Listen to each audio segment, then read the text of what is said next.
Assalamualaikum warahmatullahi wabarakatuh. Perkenalkan, nama saya Lulu Arifatul Khairiyah dengan NIM 2484130017.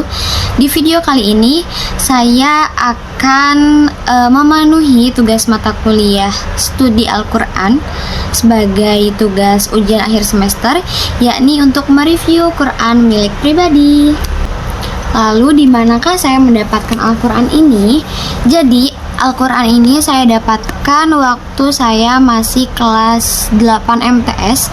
Waktu itu memang sebenarnya pasti kita juga punya banyak Al-Quran di rumah ya, tapi waktu itu saya pergi ke toko buku dan berinisiatif gitu buat membeli Al-Quran seperti itu. Lalu saya tertarik sama Quran ini karena sampulnya juga hitam kan, jadi tidak mudah kotor gitu. Lalu ini juga kecil, bentuknya kecil, jadi bisa kayak dibawa buat kemana-mana gitu, seperti itu. Oke, selanjutnya kita akan mereview Quran ini. Yang pertama, Al-Quran ini tuh judulnya Al-Quran Al-Karim dan Terjemah, diterbitkan oleh Halim Publishing dan Distributing, dan sudah tertashih resmi oleh Lajnah Pentashihan Al-Quran Kementerian Agama. Nah, di sini sudah ada tanda tangan dan dicap juga gitu. Jadi insya Allah terpercaya. Sekarang saya akan menilai apakah mushaf ini itu termasuk kategori dari mushaf standar Indonesia atau biasa kita kenal dengan MSI atau tidak, dengan membahas satu persatu elemennya berdasarkan panduan struktur mushaf standar Indonesia. Yang pertama ada jumlah surat dan makiyah madaniyah. Nah, mushaf ini itu memuat 114 surat sesuai dengan standar mushaf Indonesia. Terus di bagian atas setiap suratnya itu bisa kita lihat juga sudah dicantumkan. Misalkan nih surat Al-Baqarah ya. Di surat Al-Baqarah itu sudah dicantumkan ini suratnya Madaniyah atau Makiyah. Jadi dari sisi ini mushaf saya sudah sesuai dengan ciri dari mushaf standar Indonesia. Next, yang kedua ada pembagian manzil. Mushaf yang menampilkan pembagian manzil secara eksplisit sesuai standar mushaf Indonesia.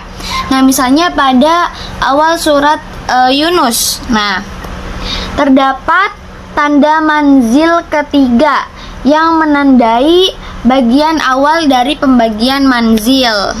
Dalam mushaf standar Indonesia, pembagian manzil dilakukan agar Al-Quran dapat dikhatamkan dalam 7 hari gitu kan, dengan rumus Fahmi Bisyauqin sebagai panduan awal surat di setiap manzilnya. Maka dari itu, dari aspek ini, dari aspek manzil, mushaf saya sepenuhnya sesuai dengan struktur mushaf standar Indonesia. Oke, lanjut ke ciri-ciri yang ketiga. Itu terdapat pembagian 30 juz yang jelas. Ditandai dengan apa? Ditandai dengan nomor besar di tepi halaman. Nah, di sini tuh di Al-Quran saya di setiap ujungnya itu ada seperti ini, juz 1, juz 2, seperti itu. Jadi ada penanda di samping halamannya itu. Nah, ini membantu pengguna dalam menghatamkan Al-Quran selama 30 hari. Misalkan pada saat Ramadan gitu ya, 1 bulan Ramadan penuh itu hatam 1 Al-Quran, seperti itu yang dimulai. Lalu juga awal juznya itu sesuai dengan MSI. Karena apa? Karena dimulai dari Alif Lam Mim di awal surat Al-Baqarah. Jadi bukan dari Al-Fatihah tapi dari Alif Lam Mim, seperti itu awal juznya. Ciri yang keempat itu ada pembagian hizib. Nah, terdapat simbol-simbol hizib dan rubu'ul hizib di dalam mushaf. Contohnya kotak hijau dengan angka teks Arab di dalamnya. Misalkan nih seperti ini. Nah, di sini kan ada nih terlihat ada teks Arabnya. Nah, pembagian setiap seperempat bagian dari hizib seperti dalam panduan MSI. Jadi ciri hizibnya cocok dengan MSI.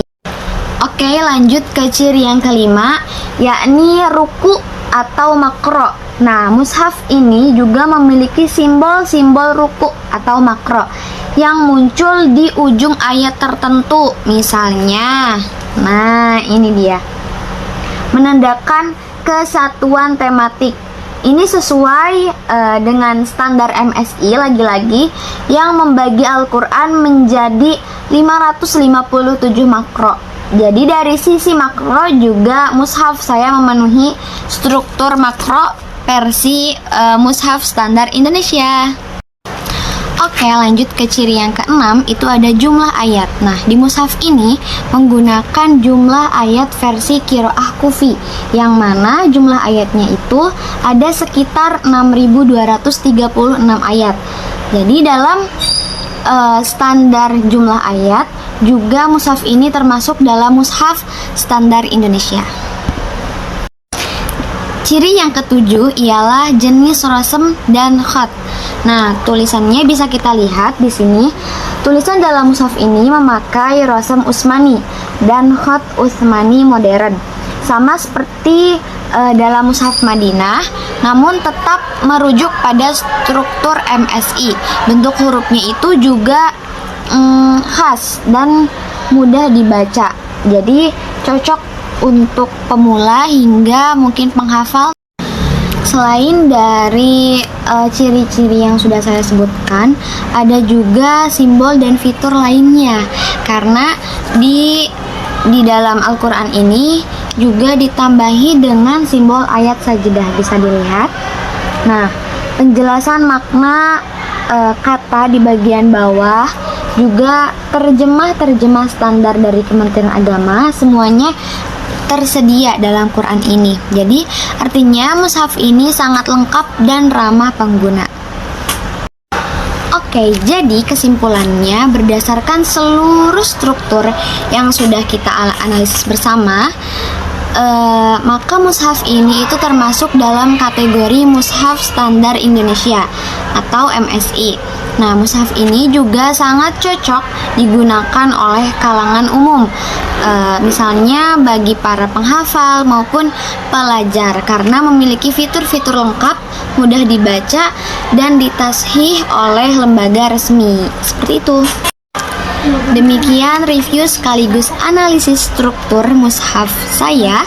Semoga bisa bermanfaat dan menginspirasi teman-teman semuanya untuk mungkin lebih mencintai dan mendalami Al-Quran. Sekian, wassalamualaikum warahmatullahi wabarakatuh.